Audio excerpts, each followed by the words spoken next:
പിന്നെ മോനെ ഒരിക്കലും വിഷമിക്കരുത്. നീ കാസറ്റ് കേട്ടിട്ടുണ്ടാണെന്ന് ഉസ്താദ്മാർ പറയുമ്പോൾ കേൾക്കും ശരിയായി വെച്ചിട്ടാണ്. ഉസ്താദ്മാർ പല നിലക്ക് ഇപ്പം നിങ്ങൾക്കറിയാം, ഈ മുടര വിഷയത്തിൽ തന്നെ നിങ്ങളുടെ പ്രിയപ്പെട്ട പ്രഭാഷകനുണ്ട് ഫാറൂഖ് നൈമി. അതെന്താ ചെയ്തു? യാസീൻ സൂറത്ത് പോലും, യാസീൻ സൂറത്ത് പോലും നീ ഒന്ന് അല്യോമിൻ അഖ്തിമെന്ന് ഓതിക്കട്ടെ. യാസീൻ നിനക്കറിയില്ലേ? ഒന്ന് ഓതുമോനെ. അല്യോമിൻ അഖ്തിമു അലാ അഫ്വാഹിഹിം മൈ കൊടുത്തി അഖ്തിമു അലാ അഫ്വാഹിഹിം വതുകല്ലിമുനാ ഐദീഹിം വതഷ്ഹദു അർജുലുഹും ബിമാ കാനൂ യക്സിബൂൻ. എന്നാ നിങ്ങൾ എൻ്റെ ഉസ്താദ് ഒന്ന് കേട്ടോ. ഫാറൂഖ് നൈമി നിന്നെ കുറ്റപ്പെടുത്തല്ല, നീ സാധുവാണ്. അത് നോക്കട്ടെ. അവിടെ ഒരാളുടെ കയ്യിൽ നിന്നും മുടിയിട്ട വെള്ളത്തിന് പൈസ വാങ്ങിയിട്ടില്ല.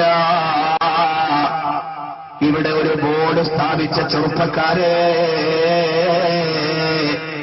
നാളെ അള്ളാന്റെ കോടതിയിൽ വരണ്ടേ മോനെ?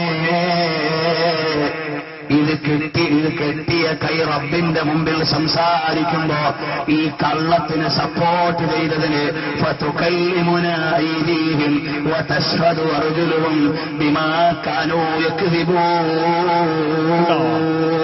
അത് വേറെ കോപ്പി കേട്ടോ, അത് മുസാഫിൽ വേറെ പതിപ്പിലുള്ളതാണ്. ബിമാ കാനൂ മോനെ മനസ്സിലായില്ലേ? കേട്ടില്ലേ? കേട്ടില്ലേ? എന്താ ഓതേണ്ടത്? നീ ഒന്ന് എന്താ ഓതേണ്ടത്? ബിമാക്കാനു മൈക്കോണേ കൊടുക്കുന്നു. എന്താ എങ്ങനെ ഒന്നുകൂടി ഉസ്താദ് ഓതിയത്? ബിമാ മനസ്സിലാവും. ഒന്നുകൂടി ഇട്ട് കൊടുക്കണേ.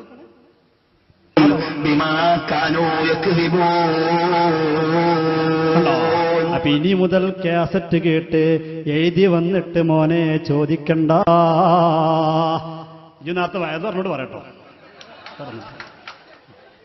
മനുഷ്യരായ തെറ്റുണ്ടാകും ഉസ്താദേ, പക്ഷേ അത് ഖുർആനിൽ പറ്റില്ല. അള്ളാഹുവിന്റെ ഔലിയാക്കളെ കിതാബ് കൊണ്ട് വേണ്ട. നാളെ പടച്ചവന്റെ മുന്നിൽ ചെല്ലണ്ട മോനെ. ഈ നാവൊക്കെ സീല് വെക്കില്ലേ, കൈ സംസാരിക്കില്ലേ, ആ കാലുകൊണ്ട് സാക്ഷി നിൽക്കില്ലേ, ഇതിന്റെ അർത്ഥം പോലും മാറ്റിവെച്ചില്ലേ. അറിയാതൊരു പദം ഓതിയതാണെങ്കിൽ സമ്മതിക്കാ.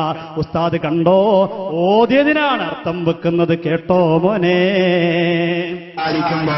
ഈ കള്ളത്തിന് സപ്പോർട്ട് ചെയ്തതിന് ഫതുകല്ലിമുനാ ഐദീഹിം വതശ്ഹദു അർജുലുഹും ബിമാ കാനൂ യക്ദിബൂൻ. കളവ് പറഞ്ഞതിന്റെ സാക്ഷ്യം സംസാരിക്കുന്നു. ഏതിനാർത്ഥം വെക്കുന്നത്? ബിമാ കാനൂ യക്ദിബൂൻ എന്ന് അറിയാതെ ഓതിയതല്ല.